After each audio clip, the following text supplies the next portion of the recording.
அரசு வர்த்தக மாகாண சபைகள் மற்றும் உள்ளூராட்சி நிறுவனங்கள் உட்பட அனைத்து அரச நிறுவனங்களிலும் உள்ள அதிசொகுசு வாகனங்களை ஏலம் விடுவதற்கு அரசாங்கம் தீர்மானித்துள்ளது.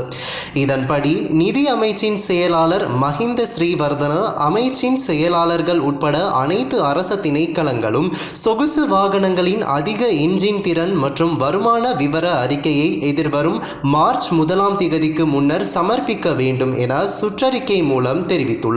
1800 சிசிக்கு மேல் உள்ள என்ஜின் திறன் கொண்ட ரோந்து வாகனங்கள் மற்றும் 2300 சிசிக்கு மேல் என்ஜின் திறன் கொண்ட டீசல் வாகனங்கள் ஏலம் விடப்பட உள்ளன.